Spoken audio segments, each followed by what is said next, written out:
They've got their two pictures on the water. Okay, Mr. Chair, we're good to go. Thank you. All right. The time is 7:05 p.m. on Wednesday, December 6th, 2023. I'd like to call the Accessibility Advisory Committee meeting to order, starting with a land acknowledgement. The town of Aurora acknowledges that the Anishinaabe lands on which we live and work are the traditional and treaty territory of the Chippewas of Georgina Island, as well as many other nations whose presence here continues to this day. As the closest First Nation community to Aurora, we recognize the special relationship the Chippewas have with the lands and waters of this territory. They are the water protectors and environmental stewards of these lands, and as a municipality, we join them in these responsibilities. We further acknowledge that Aurora is part of the treaty lands of the Mississaugas and Chippewas, recognized through Treaty Number 13, as well as the Williams Treaties of 1923. A shared understanding of how the rich cultural heritage that has existed for centuries and how our collective past brought us to where we are today will help us walk together into a better future. All right, so first, with the approval of the agenda, may I please have a motion to approve the agenda as circulated by Legislative Services? All right. Like motion, John. Allison. I'll second it. All right, perfect. Any questions or comments on the agenda?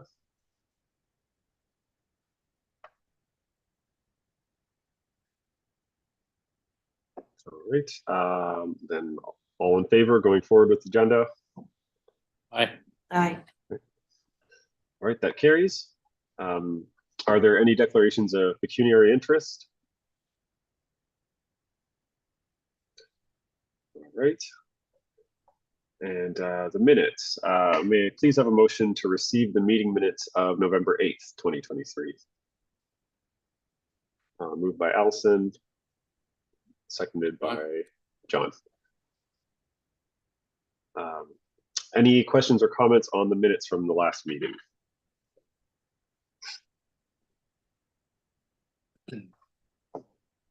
All right, then we'll vote on the receipt of the minutes. All in favor? Aye. Okay, that carries. Delegations, we have no delegations this evening. So on to the two matters for consideration. So first, 7.1, memorandum from Recreation Supervisor regarding community programs, recreation needs assessment for persons with disabilities. May I have a mover and seconder to put this item on the floor for discussion? I'll move it. All right. And a seconder. John. John again. All right, great. Okay, so I think it's up to Jody Ball and Gabriel Pierce. Thanks, Peter. So I'll start just with an introduction and I'll pass it over to Jody and Gabrielle. Can everyone hear me online? Yeah. All right. Yes. Okay. So I just wanted to introduce myself first before we begin. My name is Franco DeMarco. I'm the recreation supervisor with the town, and I'm the staff lead on this particular project. Thanks again for having us this evening. So as most of you may be aware, as I attended a previous committee meeting in the spring, the town's embarking on a recreation needs assessment for persons with disabilities. The initiative itself was identified in the Parks and Rec master plan that was conducted this past year. And the goal of the needs assessment for persons with disabilities is to really identify the specific recreation programs and services and preferences of persons with disabilities in the community, and then to develop an action plan that would address those needs. So we've retained the services of J Consulting Group to facilitate the development of that needs assessment. Our work has now begun. We're getting started with some of the community engagement and consultation activities, and that'll be scheduled throughout January and February.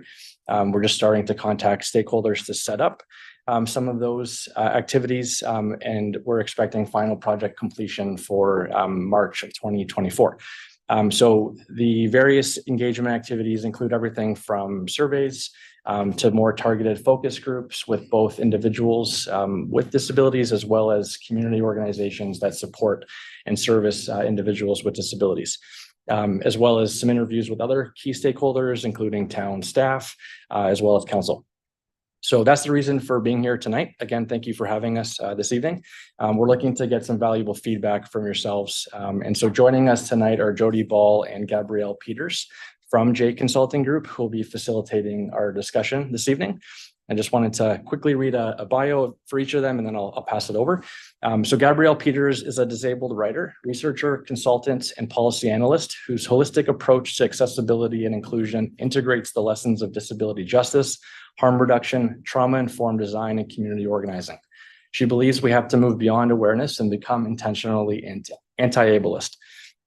Jody Ball is a professional planner and facilitator with a passion for bringing people together in conversation and dialogue to ignite ideas and explore opportunities to community challenges. Jody's worked with local governments in many communities across Ontario and Canada, guiding and facilitating efforts to engage communities in local planning initiatives similar to the one we are conducting. So with that in mind, I'd like to welcome them both, and I'll turn it over to Jody now to get us started. Thanks so much, Franco.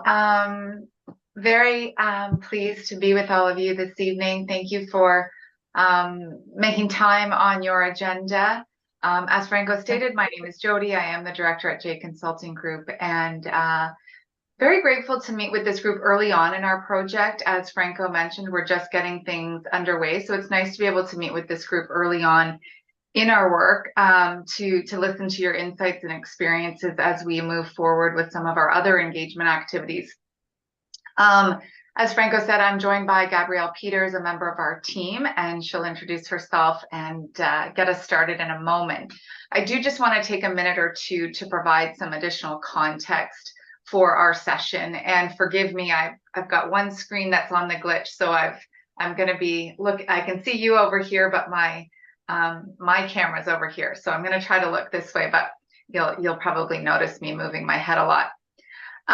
So I do want to acknowledge as we start this work together that the project team acknowledges that person first and identity first language are both used in the disability community. We understand that there are strong preferences based on different experiences, history, and analysis, and therefore the choice of each person with a disability must be respected.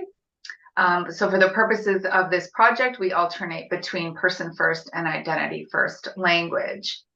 And in this work, we have defined disability as an umbrella term that covers a broad range and variation of conditions, chronic illnesses, impairments, activity or participation limitations or restrictions that may be visible or invisible, permanent, episodic, or temporary. Disability is an evolving term that considers access barriers a person may experience because of the design of the built environment, a policy, or program. And I know Franco mentioned this, and I'll just repeat it a little bit, but there will be many opportunities to provide input throughout our process. So Gabrielle and myself are facilitating a series of community engagement activities, and I'm going to mention some of those at the end of our conversation this evening, and we invite you to participate in those, and also if you're willing to help us promote those and share them with your networks and neighbors and colleagues and so on, so that we can hear from as many people living with disabilities in Aurora as possible. So that is certainly one of our main objectives. In addition to the engagement, I'll also just mention that we are doing a number of background research activities. So looking at existing policies, looking at demographic and community data, looking at the literature and best practices, as well as looking at what other comparable municipalities are doing with respect to inclusive recreation. So all of that research, the engagement feedback that we hear from sessions like today, we'll be doing our best to take notes and capture that in this session and in all our sessions, as well as through the data that we collect. All of that information will form the basis for developing the recreation needs assessment. And that will include a summary of those learnings, those findings, the needs, the gaps, as well as putting forward some recommendations to improve recreational planning for persons with disabilities in Aurora. So in a nutshell, that's what we'll be up to over the next few months. For today, we're hoping that you'll share with us, again, your insights, your experiences, so that we do have a better understanding of how we can ensure that we're meeting the recreational programming needs of persons with disabilities in Aurora. So enough from me for a moment. I would like to turn it over to Gabrielle. Very grateful to have Gabrielle with us today and on this project. So over to you, Gabrielle. Thank you, Jody. And thank you, all of you, for having me here, us here. I apologize, my camera's off today for various accessibility reasons. Since my camera's off, I'm just going to add a bit of more description or information. I'm a white, multiply disabled woman, a wheelchair user. You can see in my little window, that is a graphic a friend of mine drew of me. My wheelchair isn't red. I wish it was, but it's very cool. And the fire coming out of the laptop is supposed to be my outspoken opinions on its accessibility and policy. I actually myself sit on advisory council for my city. I'm in Vancouver, British Columbia. And like all disabled people, I dream of the day when we will have full accessibility and full inclusion. But we all know that day is a long way off.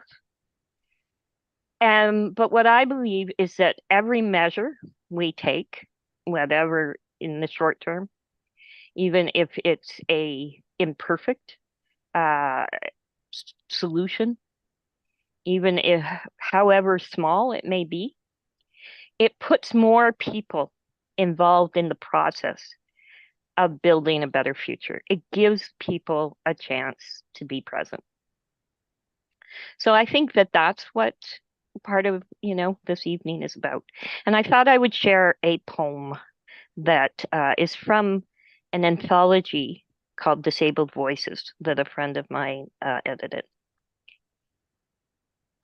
It's written by Isabel Mansfield, and it's called Just Like You. On Sunday, I go to the farmer's market where I am called Little Lady, despite being a 37-year-old woman. On Monday, I go to the grocery store where I am stopped by no less than 3 people who tell me I am so brave. On Tuesday at dinner, they talk to my husband instead of me and tell him what a good man he is for marrying me. On Wednesday, I go to the gym and boys offer to help me with the weights. What exactly do they think I'm doing there? On Thursday, I am inspirational because I pumped my own gas. On Friday, I almost missed a movie while I wait to pee because someone is using the only accessible toilet as a phone booth. On Saturday, there is no ramp into the bar. The bartender doesn't see me. The only tables are high tops, and 4 drunk guys are staring down my shirt from their bar stool purchase.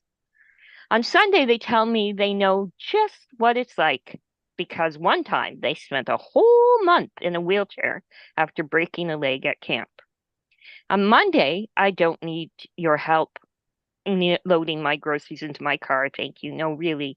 No, really, no. Okay, fine. On Tuesday, a mother at the park tells her children not to stare at me or ask questions because it's rude. On Wednesday, they act surprised when I tell them I have a child and then ask personal questions about the delivery, pregnancy, and even the act of conception. On Thursday, I have to try on those clothes at home and hope they will fit because the accessible fitting room is used for storage. Sorry. Oh no, we don't accept returns either. On Friday, I ask 3 strangers to watch my drink, my purse, and my chair so I can use the bar bathroom that isn't accessible at all and is so dirty, and I have to touch every surface just to stop from falling. On Saturday, I watched my son from the playground bench. I'm tired, so it's fine, but I couldn't get through the sandbox or wood chips if I wanted to. On Sunday, I'm quoted in an article about poetry, but instead of using my quotes about poetry, they focus on my disability, and I'm misquoted about how nice it is to feel included. On Monday, I argue with the manager at the grocery store for the fourth time in a month for blocking the sidewalk with pallets of rock salt. On Tuesday, they plow snow over the ramps and into accessible parking stalls. On Wednesday, I recall being separated from my classmates on field trips due to inaccessible transportation and thoughtless administrators. On Thursday, I remember my ex-boyfriend who threw the chair across the garage because he was the frustrated one.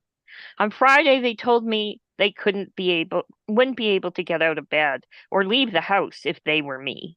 On Saturday, I stay home, not because I'm homebound or bound by any of your expectations of disability. On Sunday, I go to the farmer's market. On Monday, I go to the grocery store. On Tuesday, I go out with my husband. On Wednesday, I go to the gym. On Thursday, I go with my family.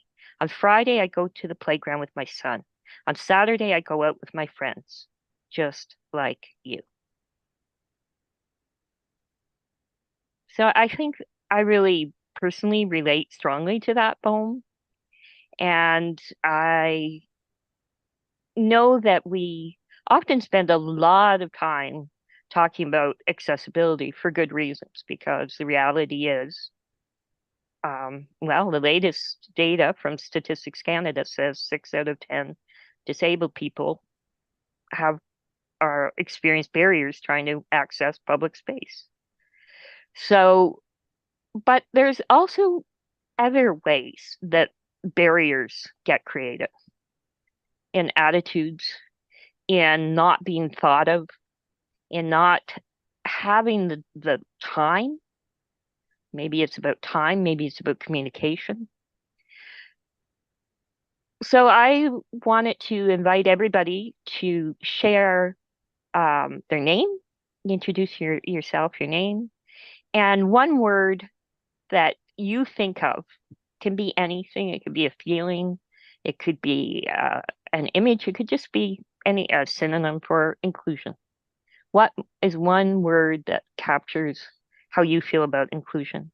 And I think for me, I'll start, and I think my word is intended or intentional. Take your pick. And I'm just gonna ask somebody randomly, and then if you could then go and to the next person. So I see Allison on my screen, so I'm gonna go to Allison. Thanks. My name's Allison Hughes. I just for some context, I work at Holland Bloor View Foundation. So I've been a fundraiser there for almost 14 years. When I think of inclusion, I think my current word is impatient. And I'll throw it to Peter.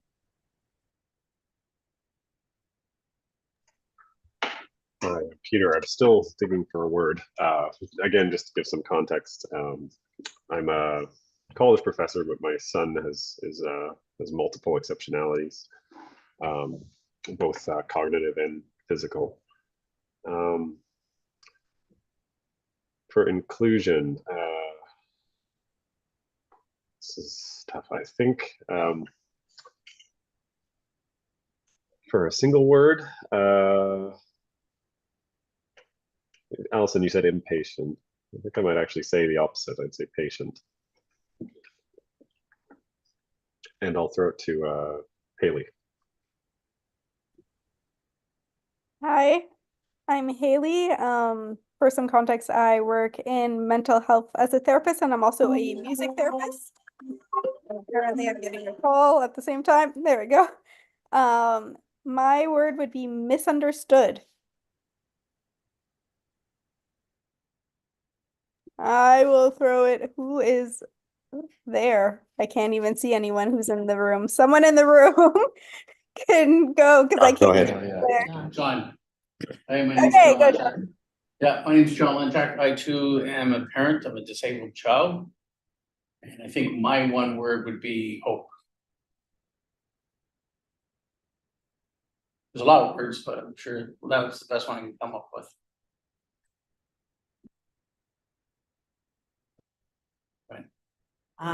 Joanne Spitzer. I'm a former parent of a child who passed away, who was disabled.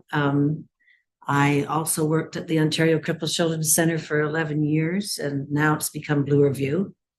And I feel very much like John does. I think hope is a really big word to be used, and I'm sorry I had the same word picked out. I used to. Anyway.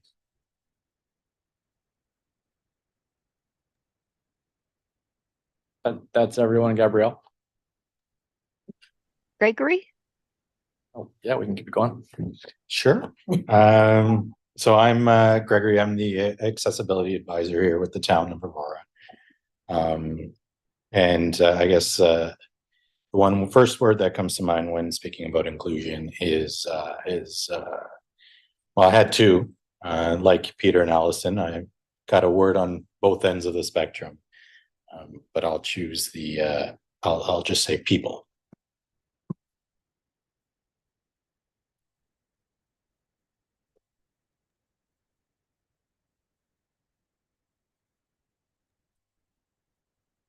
Thank you. That's great. I think people definitely covers it. Jody, do you want to? Thanks, Gabrielle. My word was going to be all. So thanks everyone for introducing yourself and for sharing those words. I just want to make sure I got everyone. Franco, I'm just wondering in the room with you, if we can, I think there's a couple people that did not introduce themselves. I'm just wondering for my context, who's in the room there with you? I know we had Joanne and is it John, I believe? Yep. Linda, do you want to introduce yourself? Hi, I'm Linda Bottas. I'm the council committee coordinator supporting the committee. Super. And that's it. And then Greg, who's our accessibility advisor. Yeah. I'm both online and okay, I got you. That's probably why. Tricky. He's everywhere. He's everywhere. I'm all everywhere. Yeah. Okay, super. Well, thanks so much, everyone, for that introduction. We do have some other questions for you. And so as we get into our questions for you, as the facilitator, part of my role is to keep us on track and on time.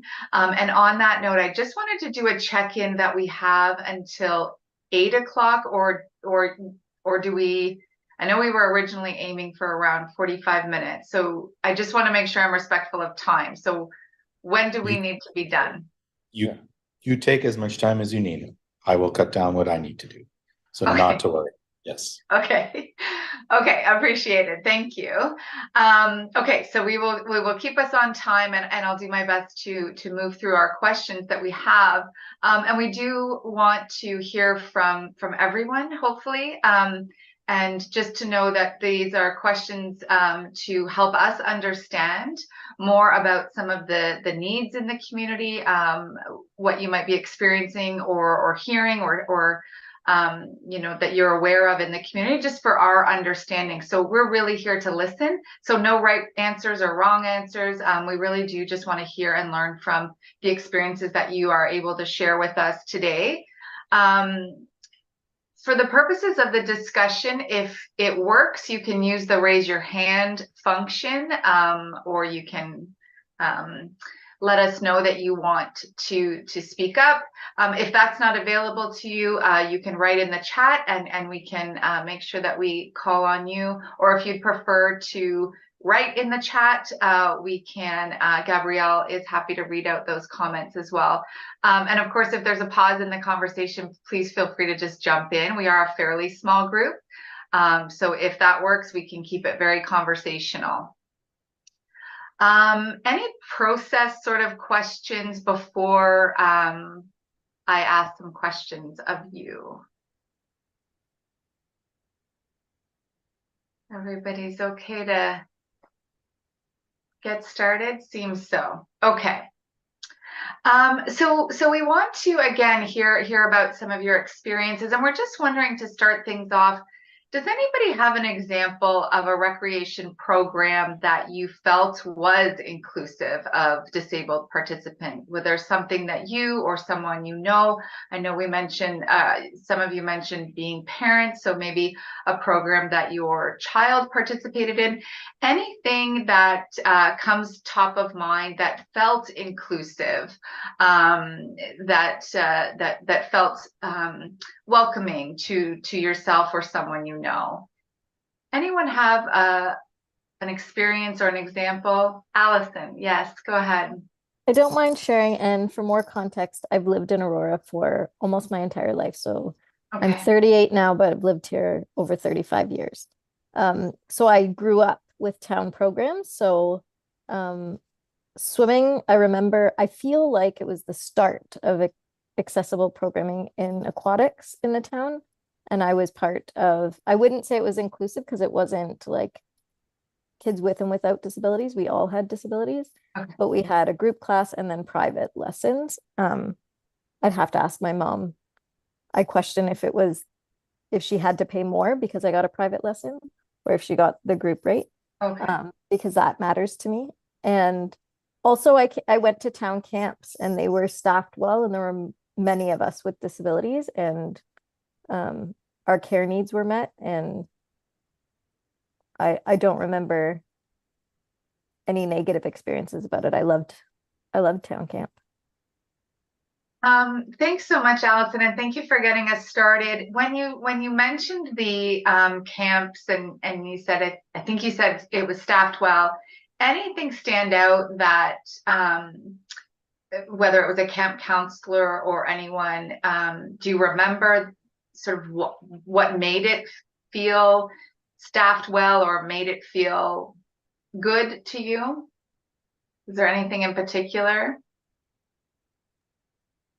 I feel like I was maybe too young to have a total awareness, but I know that many of us needed like one-to-one support. So, and that I recognize now as a huge barrier for families getting access to camps, and being on the hook for that, which is just, anyways. Yeah. Okay. Can I I'm gonna jump have in? to censor myself. You don't have to censor. No? Can I ask you, you mentioned that it was all disabled kids, so it wasn't inclusive. And we know that there's all different definitions, and there's adaptive sports, and then there's places where they do it segregated, where it really isn't adaptive. It's not really necessary, it's debatable. So I'm just wondering if you could talk a bit more about that and what that looks like for you, like how you define inclusive recreation. And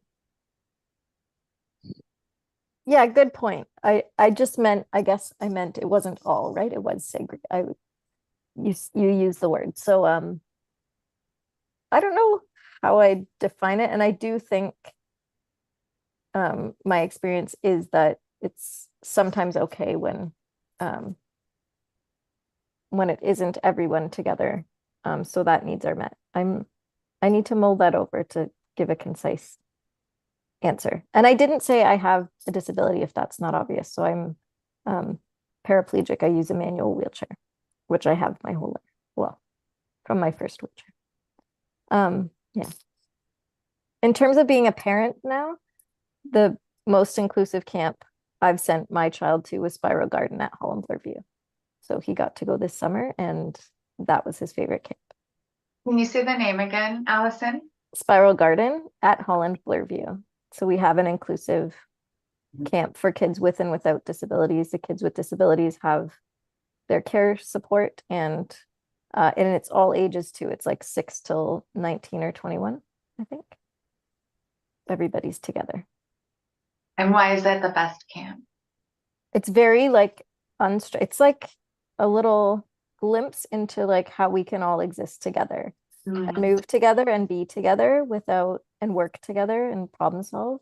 And so it's by design, the camp is very intentional. There's stations that are all art-based. So there's a dress-up closet, there's clay station, clay mountain, painting, music, there's quiet space, there's gardening, and kids just have full choice all day. So there's no, it's like structured, but in an unstructured way. So the only thing they do together is drum circle in the morning, lunch is scheduled, and then end with drum circle too.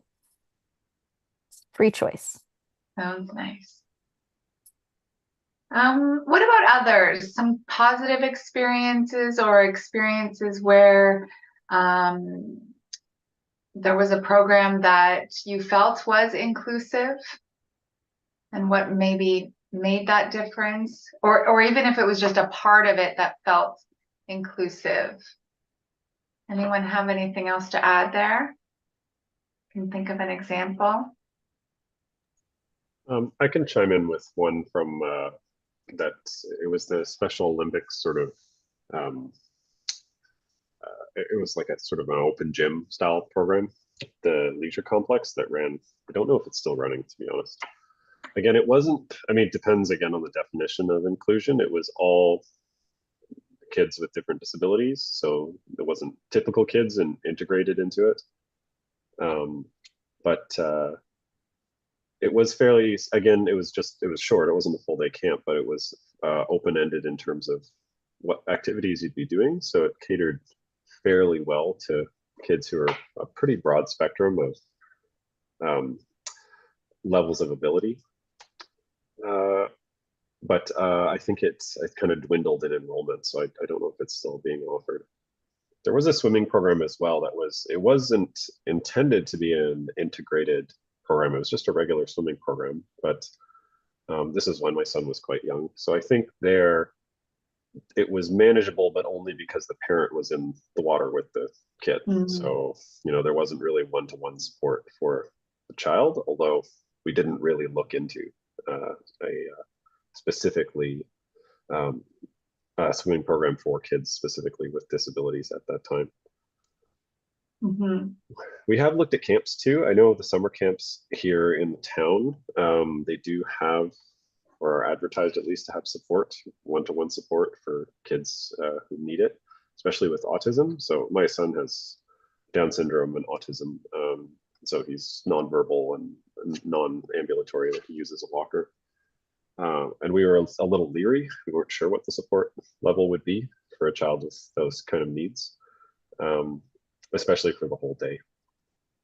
So sort of have sparing experience with it, but the Special Olympics class was pretty positive when it was running. Okay. I'm just gonna pipe in. It's John. I've got I have 3 kids. Our middle child has cerebral palsy, so she's been our focus on the special programs and so on. We came from a family with a lot of support groups. Some people had their own swimming programs that they took her on and got her to swim and so on. But my other 2 kids, my son and my daughter, are both lifeguards, or one was a lifeguard. My son's moved on since. But I guess their most favorite programs is the special needs programs. I know they're not inclusive, but my daughter's pretty much staying on as a lifeguard only to teach special needs. I think that's their exposure to what Caitlin's always had to have. She's always been, we always have to adapt to our lifestyle around her, so on. So that's probably my 2 kids. I know in the town we've experimented with, I know the soccer group years ago, talking about 15, 20 years ago, they tried an inclusive program, but I guess there wasn't that many kids involved. There's only maybe half a dozen that came out for that program. And then the skating club, by the time my wife was the president of the skating club, they had my daughter on the ice with a walker, just to get her on the ice and that exposure. It was inclusive only because you've got the expense of a hockey arena, you had to have it inclusive. You had to have all those kids on the ice, the can skate programs. But I know that exposure kind of helped her along. But I think as years went by, she was more interested in fashion and makeup rather than sporting programs. So that's been our relationship with integration and Aurora. Okay, I thanks. just want to, sorry, I just want to quickly say, I think I've caused a little confusion. I apologize. I wasn't trying to, I don't think we're trying to say there is a definition of inclusion. I was just picking up on. So when you're talking about some of these programs that are just for disabled kids, that's can be part of a larger inclusive recreation program. And those are important too. And I think we definitely want the feedback. So I apologize if I caused any confusion there. Sorry. Oh, good. Thanks, Gabrielle. And thanks, John. Haley, go ahead. I've at least gotten feedback. So I used to teach music lessons and I would do an inclusive concert because I worked with individuals with disabilities and then more neurotypical or individuals without disabilities. And so at my concert, they would be inclusive concerts, and I at least have gotten feedback from parents on both sides, from parents with that are parents from kids with disabilities, and then from everyone else on how inclusive it is. You know, the individuals were interspersed. Anyone with a disability was also interspersed just like any other kid. It wasn't like, here's everyone one place, here's everyone. Everyone was kind of all together. Everyone performed for each other and everyone had their needs met. So I planned it very carefully. So I knew if an individual could only sit for so long, then they were placed near the front of the program. Individuals who needed more time to feel comfortable in the space were near the end of the program.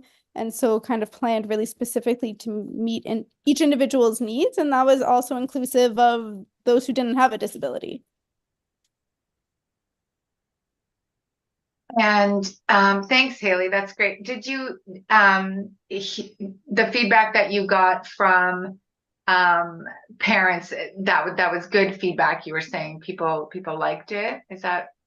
Yeah, and a lot of the times I got a lot of feedback from parents of kids with disabilities that how welcomed they felt in that environment, and that they never felt any tension or any stress if their kid was struggling with something or if something happened, because I tried to set the expectation with every family that everyone is accepted here, no matter anyone's individual needs. Everyone will be included and accepted in that environment, and I tried the best that I could. But it seems like parents really appreciated that, and individuals felt that from the feedback that I got. Yeah. Thank you. I'm wondering too, building on some of these experiences, are there core elements or core features that you think are needed for either adapted programs that are specific to disabled people or programs that are, regular programs that can be welcoming of disabled people? Are there any, core factors or features that are needed to make those programs, either approach, inclusive? Anything come to mind? This is sort of getting at, those principles and core factors. Is Joanne here? Hi, Joanne. Hi. I've been working for over 20 years with the Voices of Joy. Okay. And that's an intellectually challenged and physically challenged adult choir. They're very, very interesting in ages because some of them are very young. And we have one man who's 88 and he's blind. And he's been singing with us for years. And it's amazing what can be done. A lot of help that individuals need. The girl that's been my partner for years, her mother founded the group 25 years ago. And luckily her mother worked at the Board of Education and very cleverly taught her about 3 different ways to explain herself and everything. And she would, anyway, she still has her issues and I still work with her.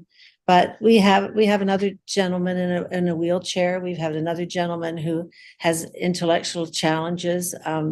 And he rode his bicycle up to Sutton one day and got hit by a dump truck and lost his leg.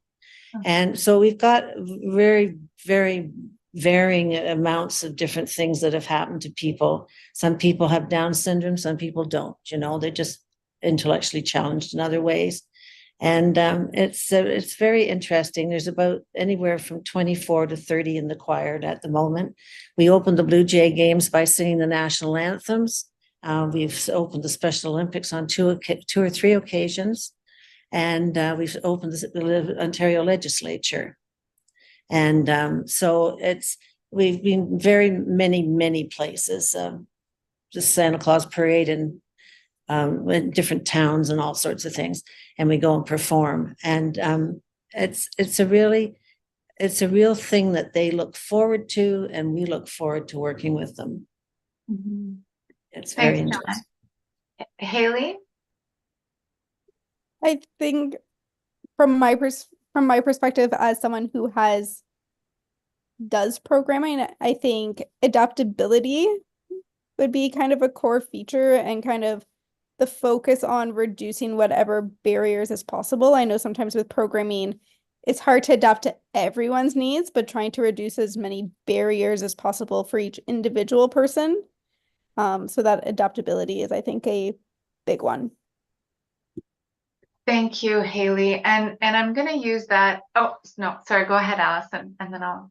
I was just going to say, I can always appreciate if it's done ahead of time, like if inclusion has been thought of and it's not reactive. So it doesn't take me begging or pleading or having to problem solve for myself. I know I've been thought about before I arrived.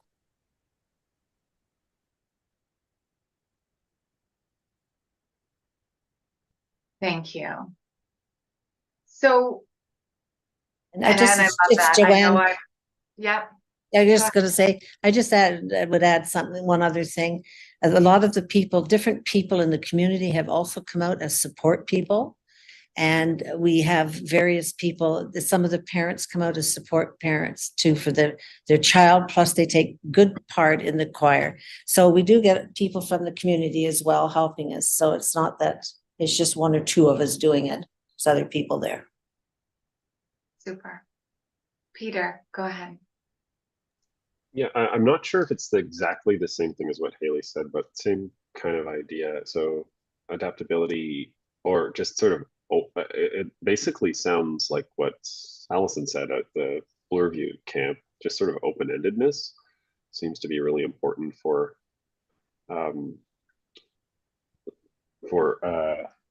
being able to include, especially when it comes to things like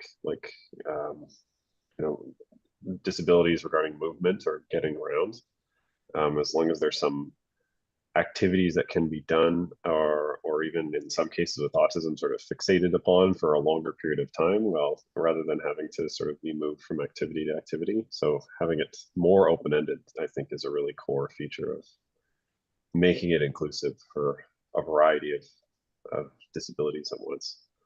And we found with our son's school, that's the approach that's been used in the classroom there, and it seems to work very well for him in that environment, because they have, depends on the classroom, but in that classroom there's quite a variety of disabilities and needs in that classroom. Thank you, Peter. We have there's quite a few other questions, but there's 2 big questions that I want to get at, and we have 10 minutes left. So I'm going to do my facilitator thing and move us along, but I'm going to try to jump off from what, Allison, what you said. You said, I know I've been thought about before I get there, or something. And sorry, I'm paraphrasing, but I think that's really key. And I'm just wondering, you know, the next question we want to look at, you know, have you or others you know of experienced barriers or challenges to participating in programs that you want? Or is there a program that you'd like to see that maybe isn't available or isn't accessible or is not including you? So I guess it's maybe what are those barriers or challenges, but also what can we do so that we are thinking about people before they get there? You know, how can we plan some of this, some of these programs so that we are thinking about people and making these inclusive or taking away as many barriers as we can. So I know there's a lot there, but anyone want to jump in on, you know, where you have experienced barriers or how we can do better to address barriers. And maybe that's thinking about our registration process. Maybe it's thinking about cost and affordability. Maybe it's thinking about equipment and levels of support. So what do we need to be thinking about to reduce those barriers? Big question.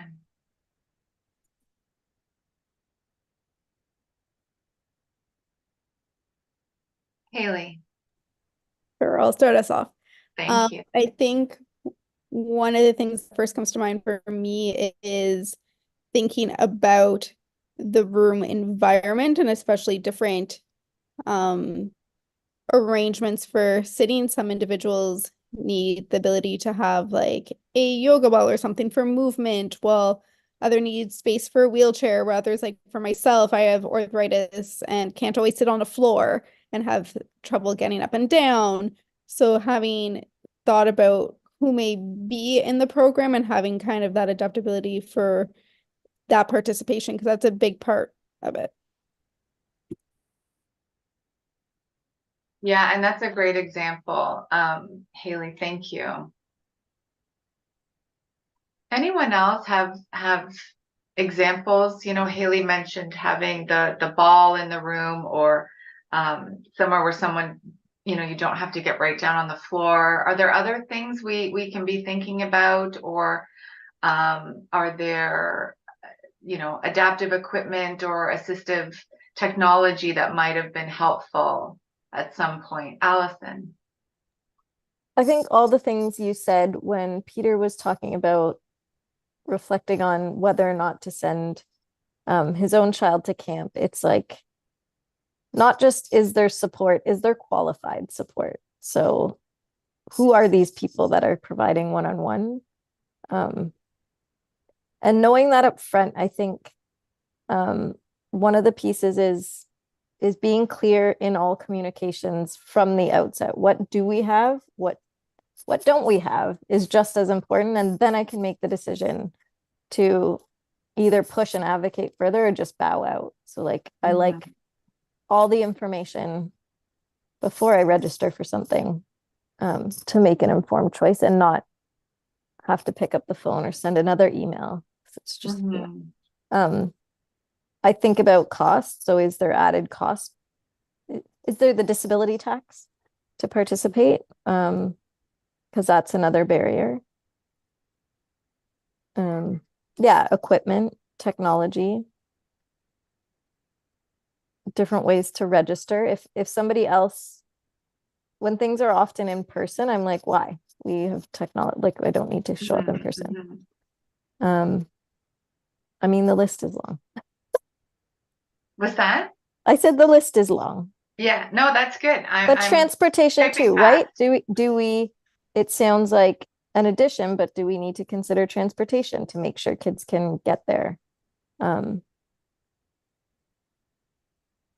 Yeah, many things. Yeah, no, thanks, Allison. And Gabrielle and I have talked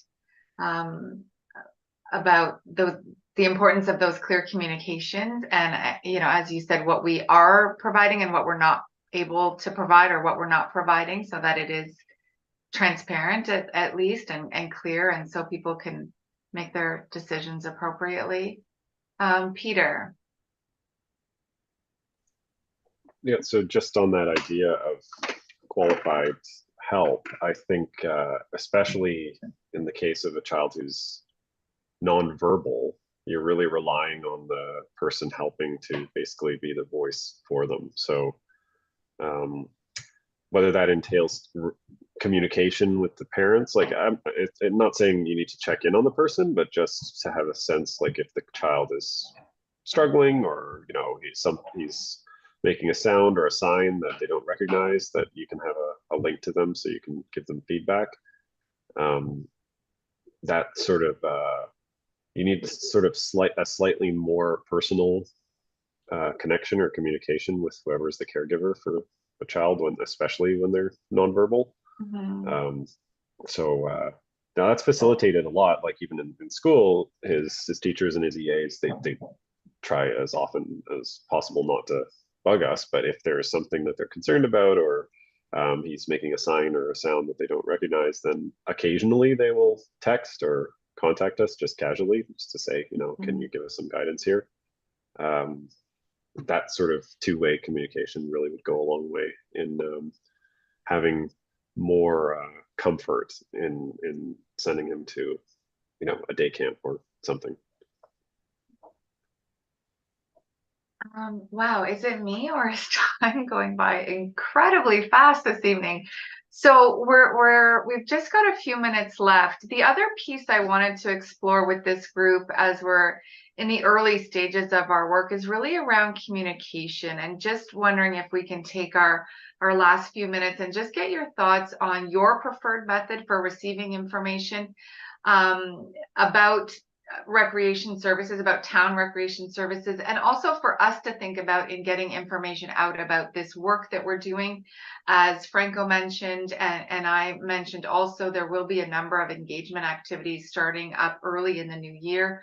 We want to hear from as many people as possible as part of this work, in particular persons with disabilities, families, caregivers, as well as local organizations and so on. So what's the preferred way to get information out? I'm sure the answer is probably mixed, but what are your thoughts? How do you like to receive information?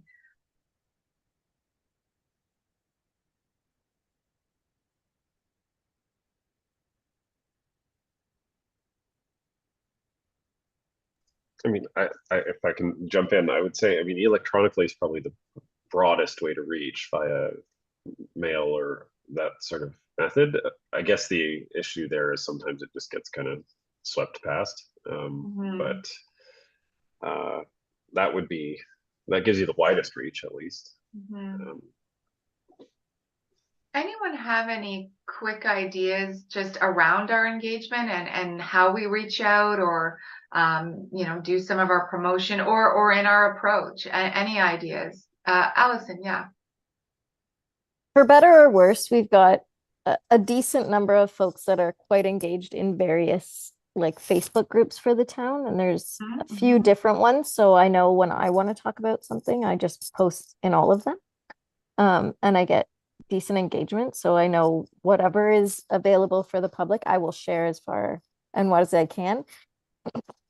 It's interesting because I live still with my mom. Our family lives with my mom, and we were talking about something town related, and she said, well, why didn't I know about that? I said, well, how would you have heard it?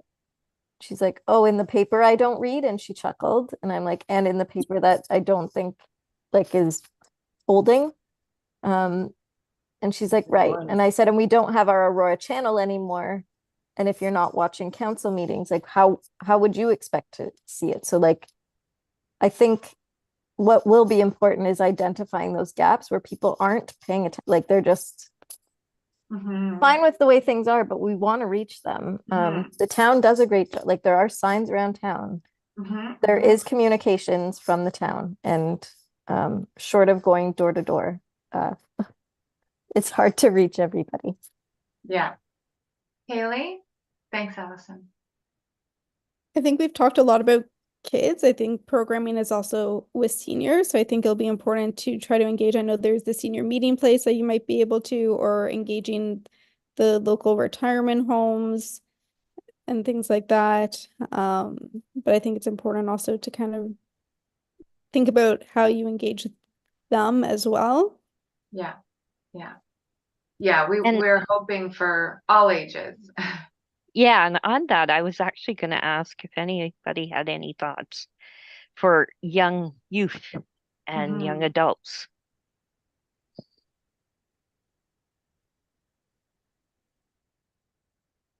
What capacity?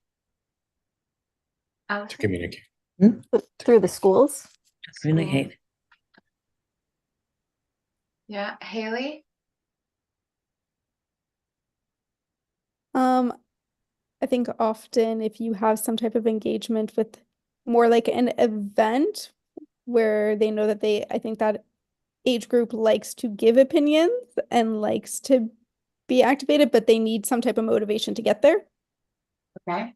So like, we'll have food, there'll be a contest, there'll be something sometimes engages that age group. I work with them a lot. So sometimes those type of things engage them a little bit more. Yeah. Yeah, that's great. Or a social media like TikTok where they could like submit a TikTok video or something like engaging some of that Snapchat, TikTok, social media might be helpful too. Mhm. It's Joanne here. Mhm. I am a person that doesn't have internet. Mhm. Not She's that the one person. the one person that doesn't have internet. Okay, it's good. We need one. I belong to a few things. Linda here is fabulous, and she tells me when my minutes are ready, I come over and get them. Or she's even delivered them for me, which is very nice. But I belong to a couple of theater groups, and one of the theater groups has appointed a person to make the phone calls to make sure that various people get what they need to get. And the other two groups I belong to don't do that. So you're sort of left in the wind, trying to figure out what is going on. And not everything, as you say, is printed in the local newspaper. It's just if people could maybe, like I'm a person that would set up meetings and set up committees over the phone. I can do that, and I know I can. So the thing is, using the phone to me is very comfortable, and it always has been. Mhm. But my family's trying to teach me to use the internet. Yes. Well, good luck to them and you. But the phone is great, Joanne. I mean, the telephone is still a great way to communicate with people. I use it all the time. Sometimes for connectivity reasons, for one, the phone is great. For others, it's a comfort level. So yeah, the phone's still around, still works. Some people can't figure out how I set up meetings by the next night when they just asked me to do it. So I said, well, the phone, they answered the phone, and the internet, sometimes they don't come back and speak to you for a week. Right. So I get True, the answer. true. Yeah, true. Less likely to go in the spam folder if you pick up the phone. So One quick thing. John, yep, go ahead, John.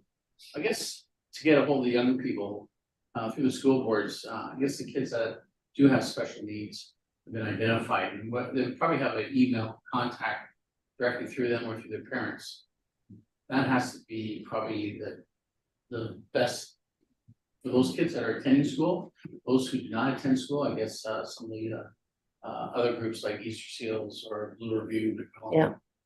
Or Blue Review. Yeah, now. I guess those groups would be able to contact people within that. I'm sure there's some sort of network. Yeah, I think been that's so far away from it for a long time, so.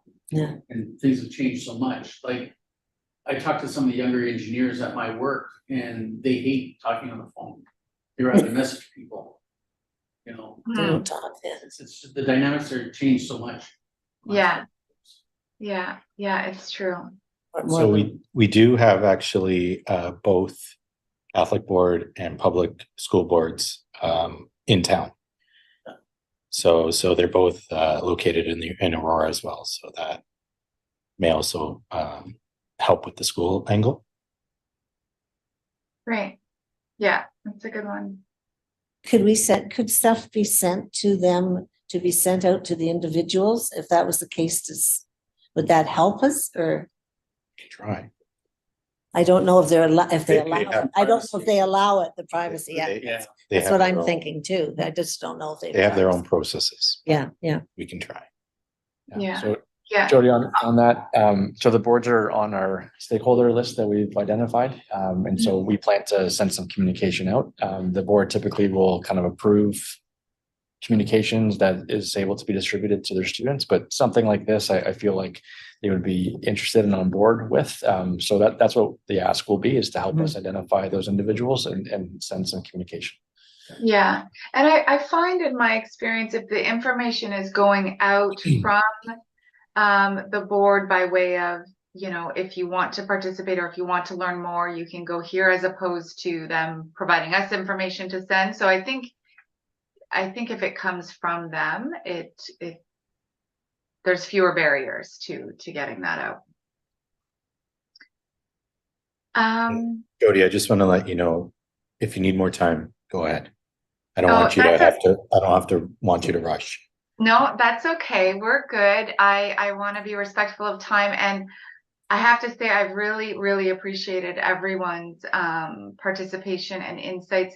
We are, as I keep saying, early in our process, so I'm grateful for our time this evening. I would also like to ask that you know, we stay in touch, and if you are able to participate in one of our focus groups, the survey will be out in whatever way you can share that information, but also if you want to participate yourselves, we welcome. My contact information, I don't know if you have it, but I'm happy to share it as part of the notes. So if anyone, you know, we haven't had a ton of time this evening, so if you have other thoughts, or, you know, it's next week sometime and you think, oh, I wish I had mentioned that, or I'd like Jody and Gabrielle to be aware of this, or, you know, maybe they can reach out to this group.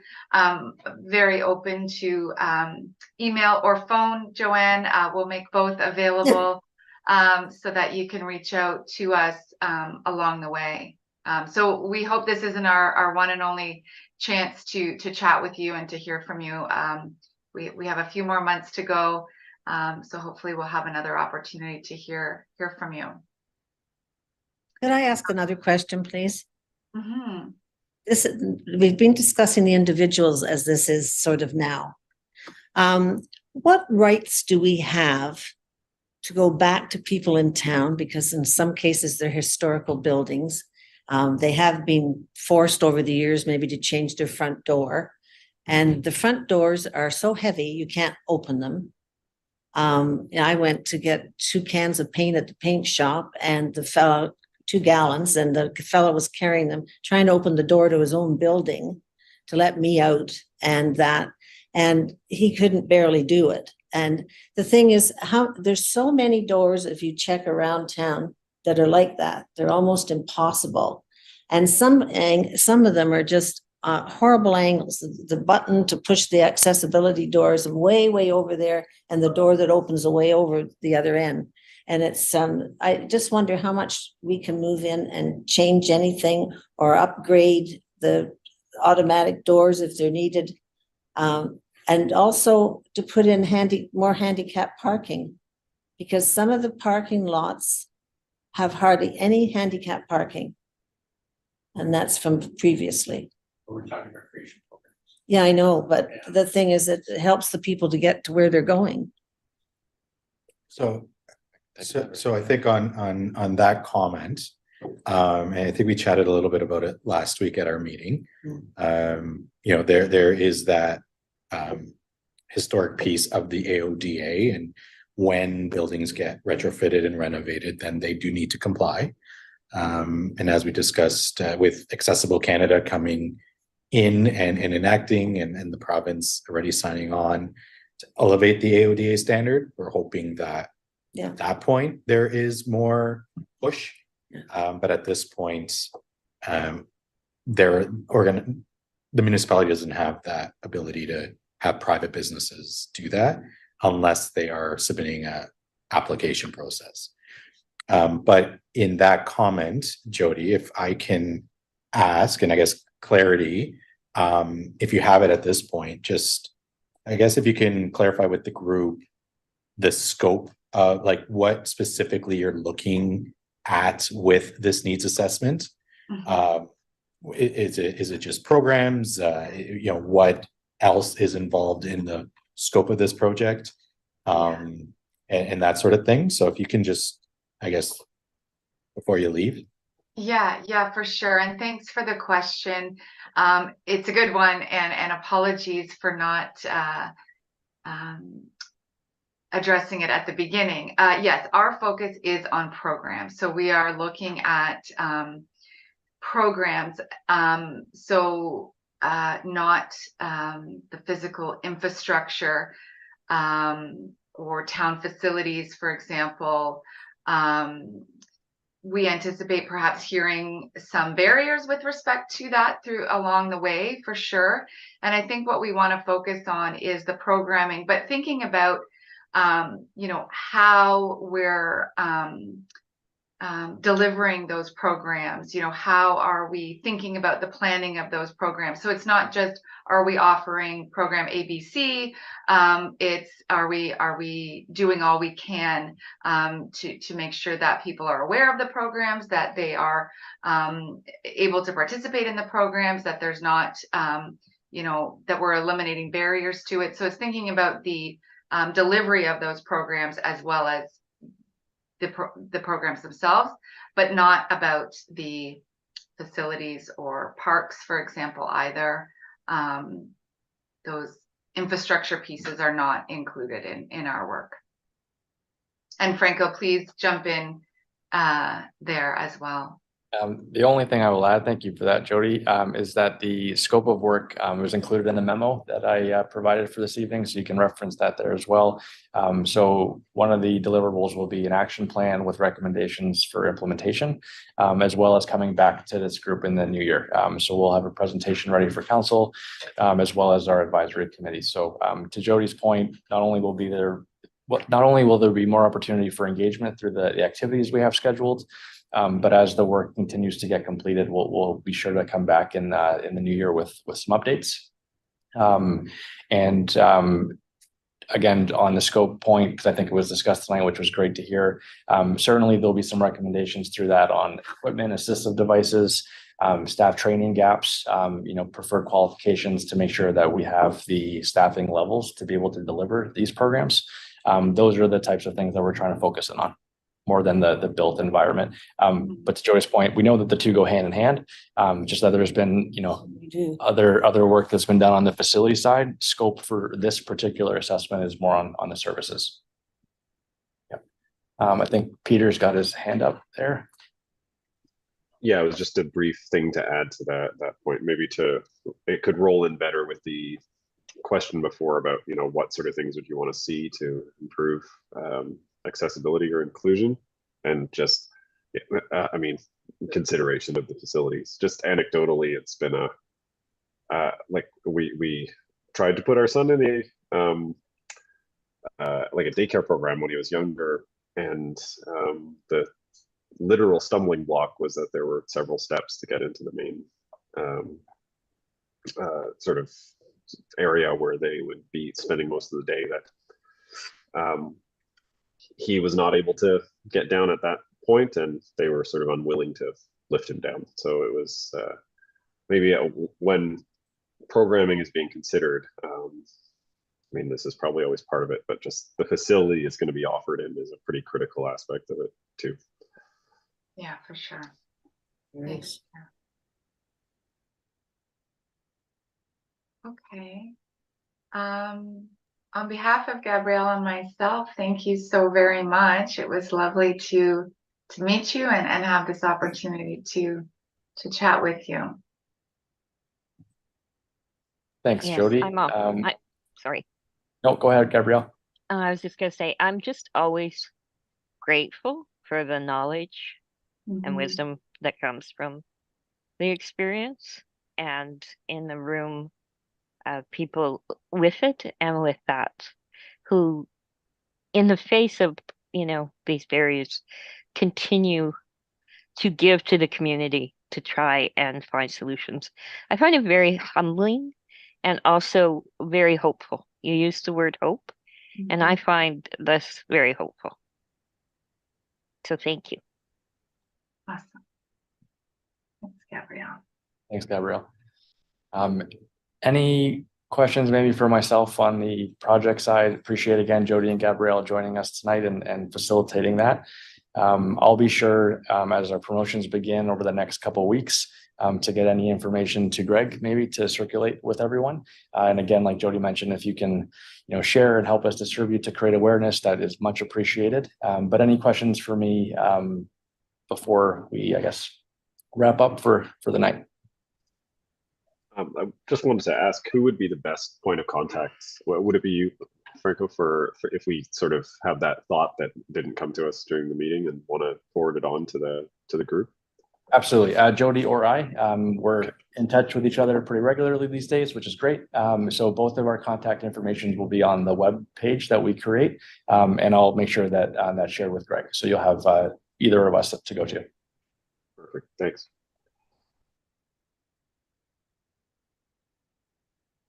Any others? Okay, I think that was it. Thank you. Thank you. Thank you. Thanks, everyone. Back to Peter, I guess. Yeah, if there's no further comments, then we'll vote on carrying that item. All in favor? Aye. Aye. All right, that carries, which brings us on to the second final item for the night, which is the continuing roundtable discussion regarding the Town of Aurora multi-year accessibility plan. And we're gonna have a mover and seconder to put this item on the floor for discussion. All right, Allison moves it. John, the official seconder of the evening. The afterthought. Greg, if you'd like to speak to this. Sounds good. Sorry, I'm just getting all my notes set up here. Okay. So we do have a few updates. Thank you, Franco. We do have a few updates just on specifically the multi-year accessibility plan. So in October, the committee here spoke about some updates and changes to the multi-year accessibility plan itself.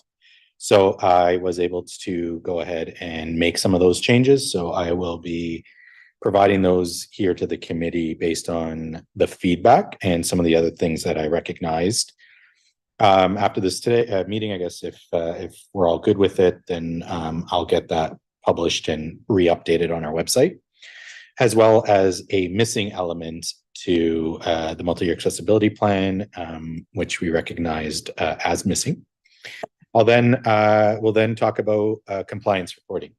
So this year is a compliance reporting year where we are submitting our accessibility compliance reports to the ministry.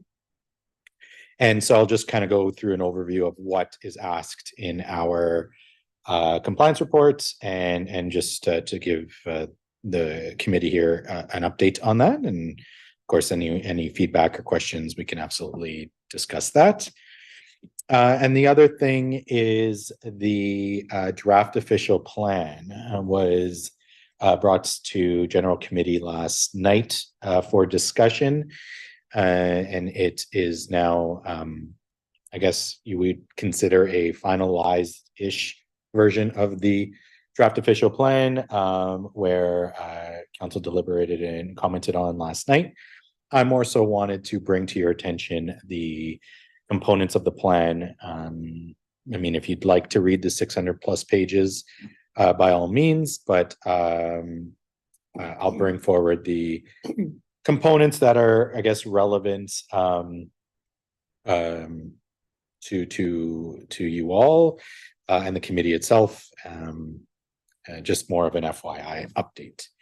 So those are the three things that I have in terms of updates. And I think everything else I spoke to last month. It's only been a few weeks or a couple weeks, 2-3 weeks since we last met. So not much else.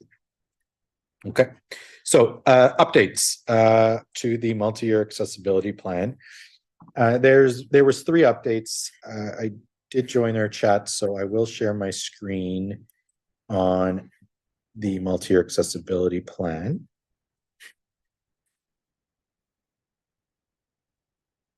Sorry about this.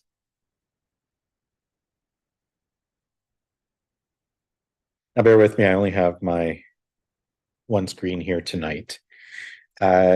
So on our multi-year accessibility plan, there were a few things that I noticed and recognized. I believe the comments were made about feedback specifically towards the end of the document, and how can individuals provide feedback should they have any.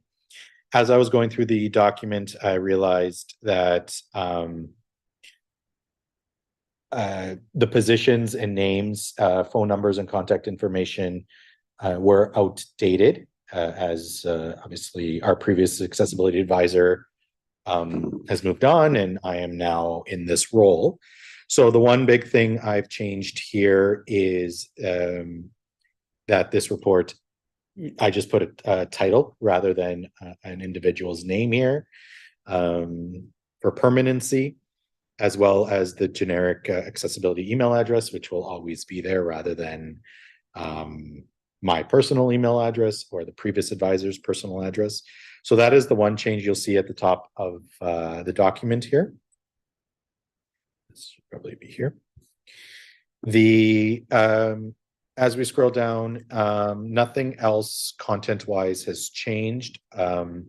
What I did recognize is that the advisory committee that established this multi-year accessibility plan was listed. However, this current committee was not recognized in the implementation of this plan. So I felt that we can recognize those past members that were with us, that were contributing to the implementation of this plan. But I also wanted to recognize you all as part of the implementation of this multi-year accessibility plan. And as we work through the next 4 years, 3 years of this plan. And so therefore I added the years, assuming that you all will be returning next term, should you want to. However, if that does change, I will once again update based on years at that point. But I did want to recognize that. And forgive me, John, I know you've been here longer, but I just, it was the start of the plan and the previous term. So that's that. At our next multi-year accessibility plan, when we do a refresh, we will, of course, update this information as well. So that is the second change that I wanted to recognize here. The final change is towards the end of the document. Again, we talk about this last final paragraph, tweaked it a little bit, changed it, but there is this, again, one line here that is highlighted. So again, there was a comment made in our October meeting about feedback to this plan or any other feedback on accessibility in Aurora. And again, removing contact name and adding position here with a phone number and email address. So once again, should anyone have any comments on this plan alone, they can feel free and contact this. Previously, it was the previous advisor's contact information, which is no longer active. And so this one, accessibility@aurora.ca, will always be active. And should I leave the position and someone else come in, the phone number will be attached to the position as well. So at least there's some permanency here at that point. Phone number for the desk? That's for me. Well, my direct line. So if anyone has any comments, they can call that number, which will come directly to me.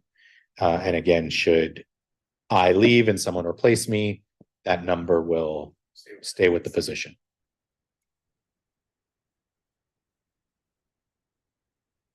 Any comments or questions on that?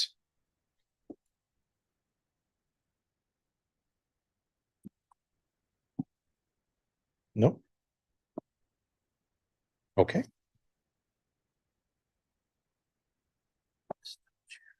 All right, so what I will, next steps at this point, I'll just take a quick read through it, make sure that formatting and everything looks good. I'll check it for accessibility and just re-upload it to our website for the public to see. So that is that. The other piece to our multi-year accessibility plan that is currently not captured in the document is an accessibility elements update. And so as part of, as we discuss the multi-year, the compliance reporting, a line to include procedures for preventative and emergency maintenance of the accessible elements in public spaces and for dealing with temporary disruptions when accessible elements are not in working order. So upon re-reviewing the multi-year accessibility plan, recognize that there wasn't an explicit comment, although we do have processes in place for these two items that the compliance report is asking for. It wasn't explicitly outlined in our multi-year accessibility plan. So because of that, I have updated, I thought I had it open, so bear with me. The two sections that I will be providing here, and I do apologize for not having it ready for pre-review, but we'll chat about it today.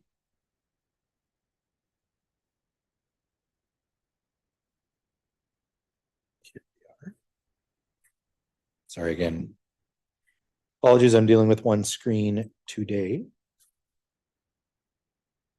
All right, so at the top here, maintenance of accessible elements. So section 80.44 of the integrated accessibility standards. This is basically taken right out of the act and how it is written. So this is specifically what the compliance report is asking for. So down below, we have our two sections that I will be adding to the multi-year accessibility plan currently. In a section currently it just talks to the different areas of the AODA, specifically the integrated accessibility communication standards. However, so procedures for preventative and emergency maintenance. So I will read it out to you here. You know what, let me make it a little bigger.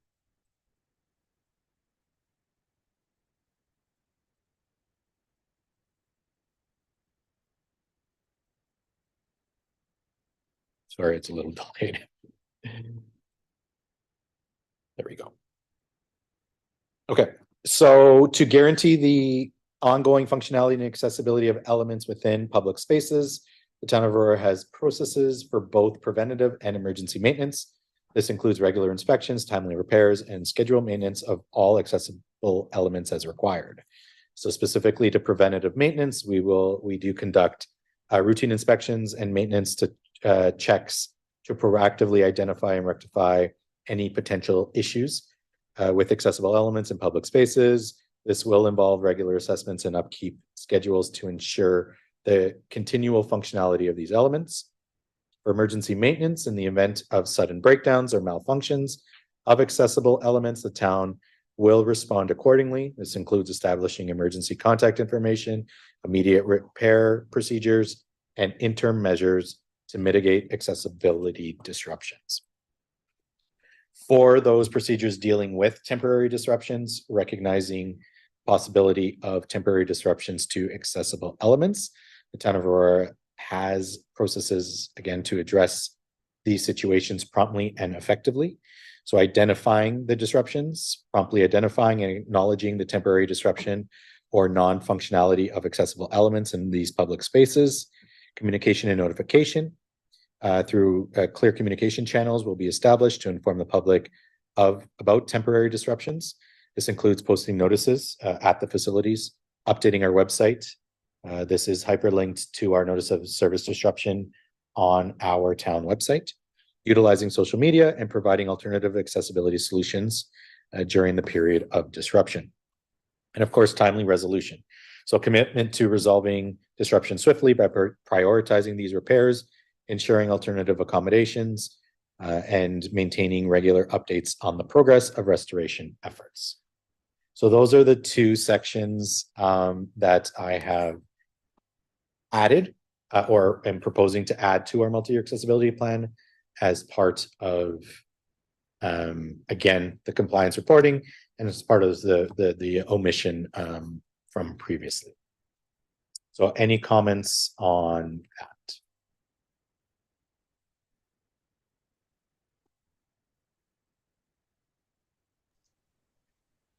This might be sort of a dumb question, but when it comes to these disruptions, the first thing that comes to mind is like snow dumped into an accessible space.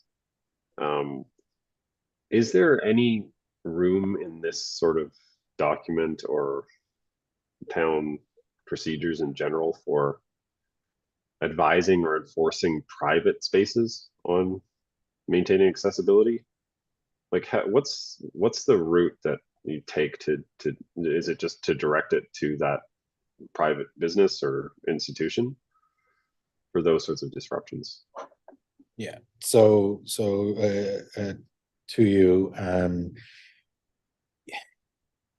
basically the short of it is it would be directed to those private residents or businesses where we have challenges, and one of the multi-year accessibility plan items is to actually conduct a snow review policy. So as you may be aware, we currently, I believe it's now closed, our windrow clearing process. It is a pilot this year. And our roads department is kind of spearheading this. So there are services that now the town is providing where previously we weren't specifically providing. On top of that, I know previously there were challenges with regional roads compared to municipal roads and plowing the different roads at different times, which also created barriers with, you know, end of sidewalks and subdivisions and that sort of thing.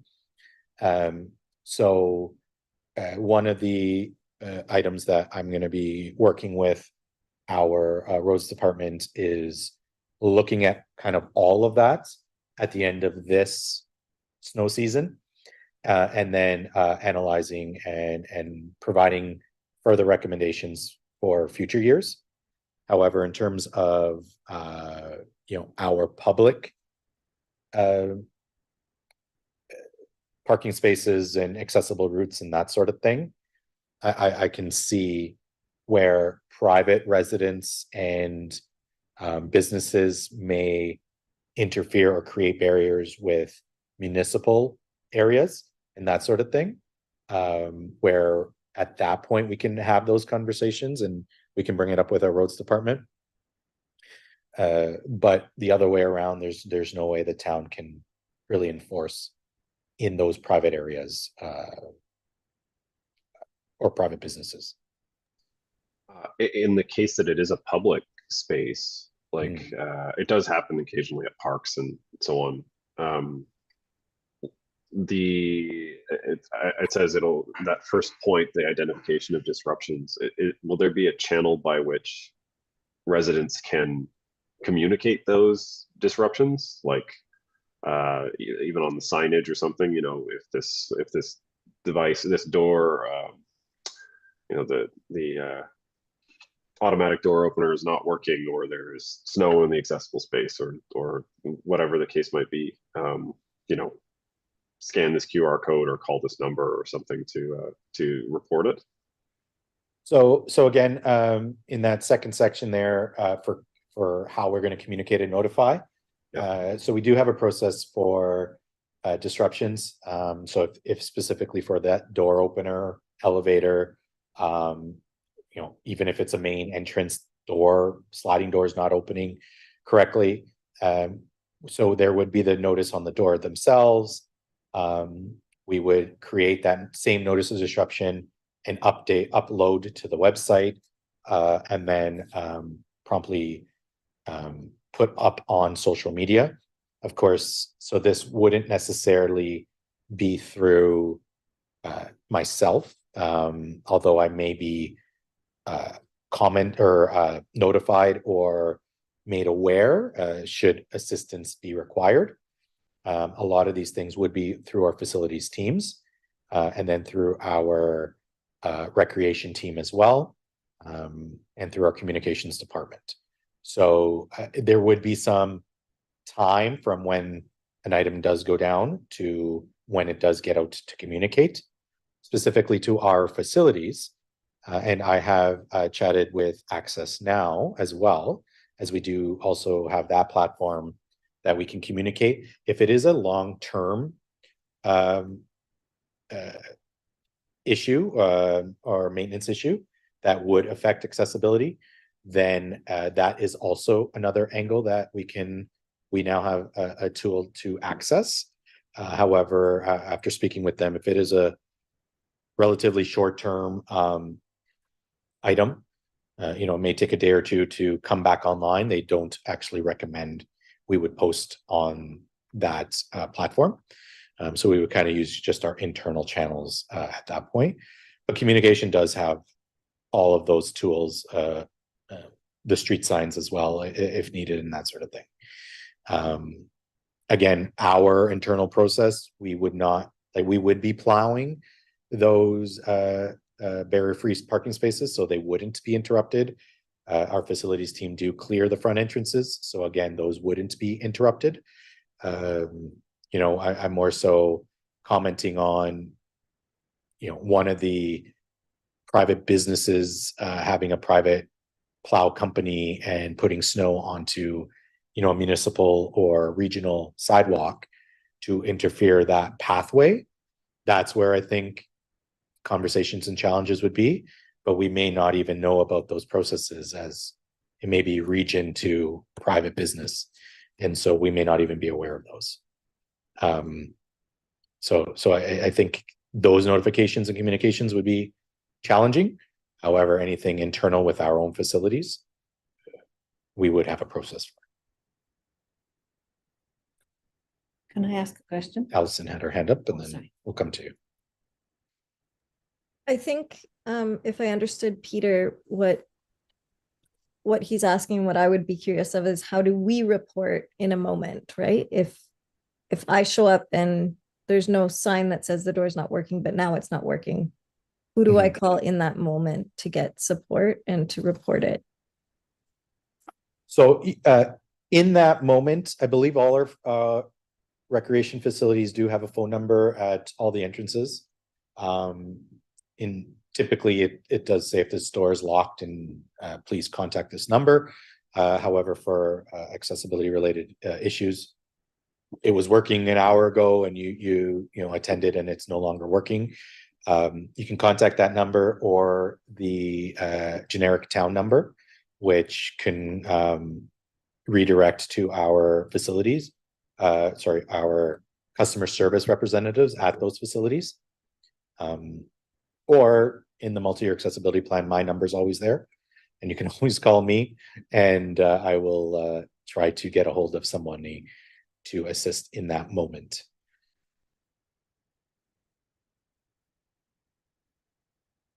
Does that help, Allison?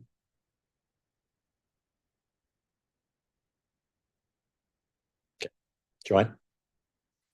Well, I just had some concerns about where we have handicap parking, particularly around town. And in a few instances, I have actually gone in and asked why there's snow in the situation. And apparently they do have private, as you were just mentioning, private people come in and clean the parking lots. but they are dumping them. And I know 3 of them in particular that last year I went to.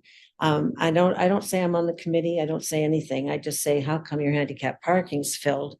And when I've asked them, they've in each instance said, well, we have a private company doing it. We really can't ask them about it. Well, why can't they ask them about it? They're paying them to do their property.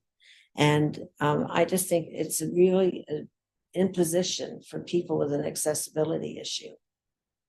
I mean, by myself, I drive the car so I can drive away, but somebody else has somebody to deliver there for some reason, they can't do it. And so I don't know. I think they should have a responsibility to keep it clear. Whether there should be a sign underneath saying no dumping, meaning snow or dirt or grass or whatever. It should be on the sign, I think. So I hear you. Again, the business can ask their snow plow service to plow appropriately. Every site plan that we see that comes across our desks and that I bring here to committee does show snow load areas and where they are. And I know a few plans where it's been quite close to the barrier-free spots. I have specifically commented on either moving those areas further away or recognizing that we cannot interfere with those spaces. But again, once these plans kind of leave our table and leave my desk, the actual implementation of how these private contractors are plowing snow is really up to the businesses and them. So I think we can continue to push, can continue to ask, or we can, quite frankly, shop elsewhere. What would happen if they got fined for not keeping it clean? So right now I don't think there's an area where we could fine them for not keeping it clean. Our bylaw department doesn't have jurisdiction in order to do that until we see more enforcement through, again, the AODA and Accessible Standards Canada. Then maybe at that point, it is a topic that every municipality is asking and pushing the ministry to provide our areas with a little more enforcement. But at this point, there isn't that enforcement. Alison? I think without taking too much more time, I just wonder if there's an opportunity to, and I know Haley was pounding the pavement in her last term, trying to talk about accessibility and ways businesses can improve, but can there be sort of a blitz where we just do some reminders and awareness and have sort of those talking points so that a business owner is thinking before winter, oh yeah, disabled customers are going to come in the winter. I need to remind my service provider to keep that area clean. It's just, I think keeping those conversations and having them with the right people, like going to any store and talking to whoever might be working on any given day. I find largely they're out of their depth and just, they've forgotten their AODA training, but maybe a blitz with business owners where we just try to push out some kind of toolkit with lots of resources. So I think two things that come top of mind here. One, I think we can look to take some photos of barriers potentially. And I can work with our communications team to see if we can get some reminders through social media of, in our community, even households with sidewalks on their driveways, that kind of consideration to as they're clearing their own driveways to ensure that the sidewalks are also clean. But also businesses as well. So I think we can we can look at doing something like that to work with our communications team to see if that's something that can be done. The other part of that is, again, I think I mentioned it at our last meeting. However, I am involved with the promenade and downtown core revitalization through the Aurora Economic Development area, as well as local business support. So I am part of 2 different groups there that I feel like some of these comments that we do talk about, I can absolutely bring as we meet and as conversations do come up and suggestions, at the appropriate time, we'll bring them forward and kind of table those as discussions and involve the larger group, which does include the Chamber of Commerce, the Economic Development Committee, the Aurora Economic Development Committee, and other town staff as well. So I think I, at the top of my head, have 2 angles that I can kind of work with this on. But we'll see where that goes. I wouldn't hold my breath for something to be, businesses to change tomorrow, but hopefully we can at least take some pictures, have those conversations, and get them to start thinking differently. John? Mr. Chair, we kind of touched base on that years ago, previous committees, with the Chamber of Commerce, we tried to develop a report with them, and I think we did a presentation years ago based on some of those issues. So it probably gets forgotten about every year as the winter comes, but I think we should be able to go that route and talk to the Chamber of Commerce so they can remind their members.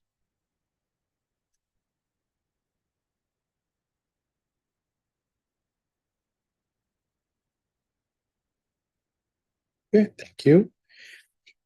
So in terms of updates, so those are the 2, I think, items that I will be working on and I'm hoping that by the end of the year, I can get those 2 items updated, finalized, reposted onto our website. So you should see an update there. In terms of multi-year accessibility plan, I just wanted to bring to your attention, I'm meant to forward it off to this morning. I just didn't get a chance to, but I will tomorrow send you all an update. York Region has now posted their multi-year accessibility plan for 2023 to 2027, if I'm not mistaken. So Joanne, that's what I provided you there. 7. Yeah, I will provide you an email copy and a link to that regional plan, just so you have more an idea of what the region as a whole is doing, and that sort of thing. So in terms of compliance, so this year, as we repeat every other year, the Ministry of Seniors and Accessibility do require public organizations over 10,000 or municipalities over 10,000 individuals, which does include us, to report on their AODA compliance. And every other year they do ask a series of questions. This year, I believe there's 9 or 10 questions that they specifically ask and go into detail on. Every other year, they do ask a variety of different questions to kind of touch on the AODA different components overall. So I have been working on the compliance reporting for the last couple of months now. Although we could submit our compliance report at any point throughout the year. Some municipalities have already submitted as early as February. Others are waiting until basically the deadline, which is December 31st, to submit. But it does give municipalities an opportunity to fix all the non-compliance, or B, just submit it and then work with the ministry on submitting compliance plans for the remainder of the year. So currently there is one area that we are actively working on, which is, of course, web accessibility. This is an area that probably 440 of the 444 municipalities in Ontario are struggling and challenged with. Pretty much every municipality or government organization is challenging the WCAG standard is quite difficult to meet every day, all day, 365 days a year. So although we can be compliant today, tomorrow we may not be. So this is a challenge, and therefore municipalities just submit non-compliance on web accessibility because we can't always guarantee that we will be fully accessible at any given time. Things change. Most municipalities are hosted by third-party vendors, as we are. So we are working with our website contractor to ensure that our website and all the features we don't have access to are updated. I actually just got an update. There will be a small cost to working on quite a few things, but at first glance, it looks like a good solid 500 plus issues will be dealt with one small change, because it's an issue with our Google Translate that appears on every one of our website pages. We have over 500 pages. So if we can fix the tool that is associated to our website, a large part of our non-compliance will be fixed in one small change. So I'm hopeful. I'm waiting to see what that would look like and what the timelines on that will be. If that's not going to be till the new year, I'll just submit non-compliance on our web accessibility and we can move forward. For the most part, every other area of compliance we are complying on. So this year, the area of focus, there are questions on specifically on our multi-year accessibility plan, which I kind of touched on a little bit. The implementation of the plan, to want to make sure we do have it. It is on our website and we are following through with some of those items. So there is a general section. There's a big section, of course, on training with the, again, the integrated accessibility standard, as well as human rights specifically to ensure that we are covering those areas as part of training. Information and communications, we are covering that accessible formats are provided upon request, that there is a feedback process, and that our website is compliant. And I've already commented that currently our website is non-compliant with the WCAG 2.0 standards. The 2.2 standards are currently out. However, AODA does look to comply with 2.0 level AA. Accessible formats, again, a question on, do we provide them and at no cost? And the answer is yes to both of those. Customer service. So again, training is covered here, that we are providing training as well as providing accessible formats upon request again. And there was a question on there specifically about requiring support persons in our facility. Do we require them? And I am saying no for that question specifically because we do not, if you do require support, we do not require you to bring someone. We will have staff available to support you should the need arise. So specifically the question was alluding to, if we do require support, there is a whole follow-up section there about what policies do we have in place and that sort of thing. It's the no there is not that we're doing something wrong. It's that you don't have to bring someone in. You can come in at any point, at any time, in any of your facilities on your own. We're not saying you must have somebody with a support person to come into our building. There is a section on transportation. However, the region deals with regional transportation, busing and that sort of thing. So the region does take care of that.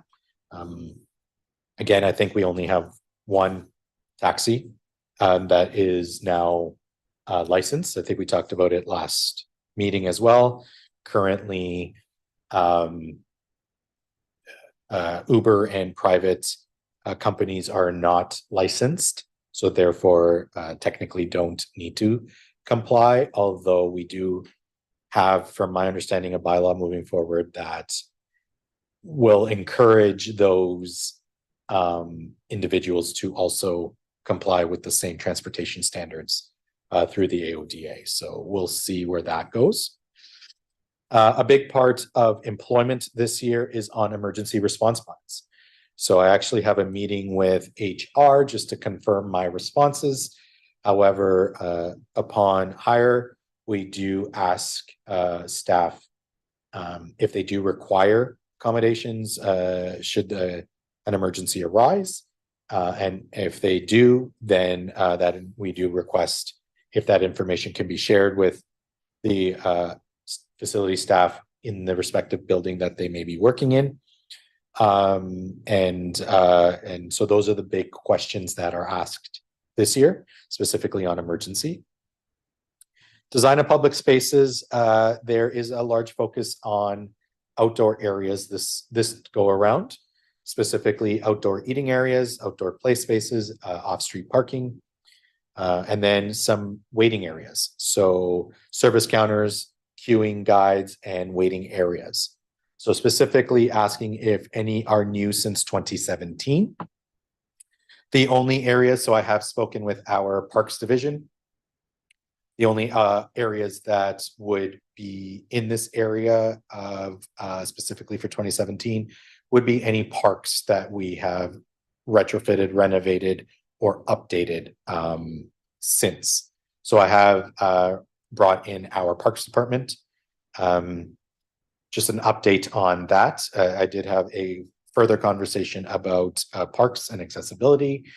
And I am hopeful, they are also encouraged that any future parks, any updates to future parks and renovations to parks, any new parks in our community, as we previously saw a couple of them, I think at the end of last year or the beginning of this year, we will start to see more of.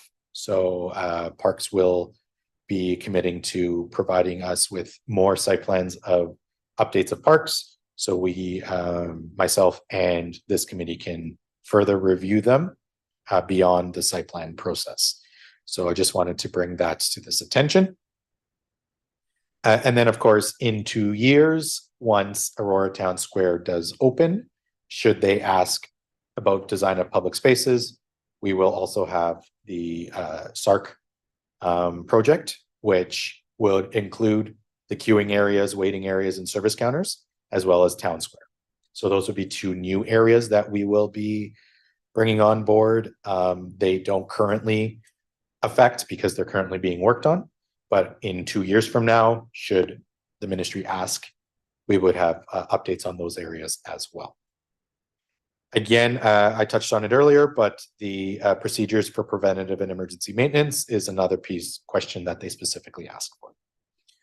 And then the last final question is generic AODA questions. So specifically, do we have an accessibility advisory committee? Yes. And are they involved in the review of site plans? And I'm saying yes as well. So that is our compliance reporting as a whole. Those are kind of the directions that we'll be taking. As I mentioned, I will be working with HR just to confirm the employment questions. So should the ministry ask for an audit, all the respective divisions that I'm commenting on their behalf will be aware and will be involved should a desk audit be asked. The only other update I have with our compliance this year is the Aurora Public Library. We will not be submitting compliance on their behalf this year. I believe previously we have, but I will be working with the Aurora Public Library to submit their own compliance, although they sit in our building. That is a very small part of the compliance plan. A lot of the other stuff is specifically to their policies and procedures and how they govern themselves, if you will. So I will be working with them, but they will be submitting their own accessibility plan moving forward. Any other town specific organization, agency, that sort of thing, again, if they fall under those realms, they have their own, basically, if they have their own business number registered with the province, then they would be required to submit their own accessibility plan. Every organization is required to comply with AODA, but only certain organizations must submit a compliance plan. And those are organizations with staff over 20, municipalities, public agencies, to include a municipality. And I think that's it. Any questions on compliance reporting?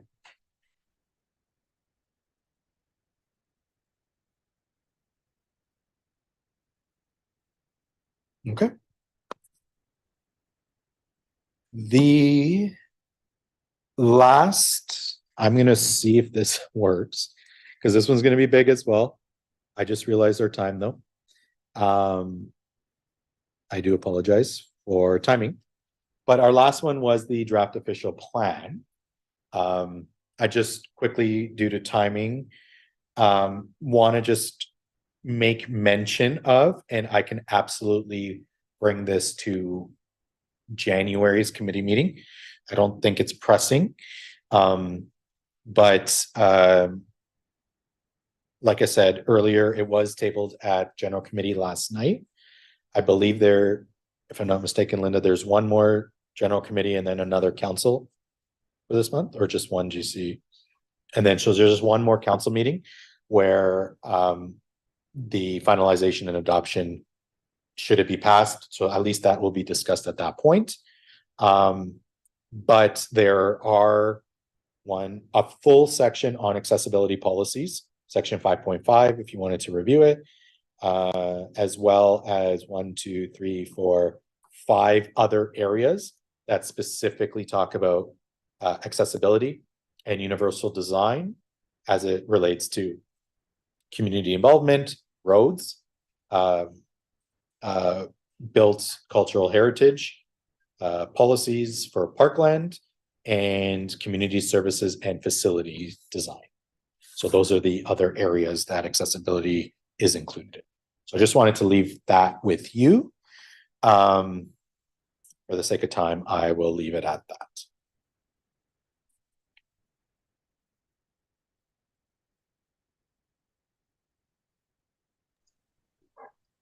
All right. Are there any further questions or comments for Greg? All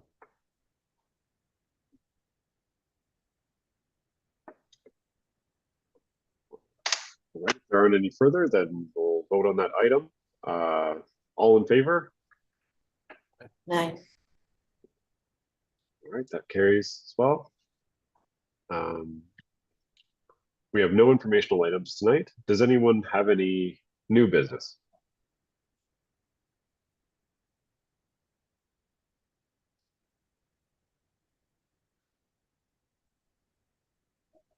All right. Yeah, if there's no new business, then may I have a motion to adjourn? John? Haley. Right. Okay. Merry that- Christmas to everybody. To you as well. But I guess all in favor, we should say also. Aye. Aye. That carries. All right. John was sitting there saying, Merry Christmas, Merry Christmas. You didn't say it. Yes. Wait till the meeting's over.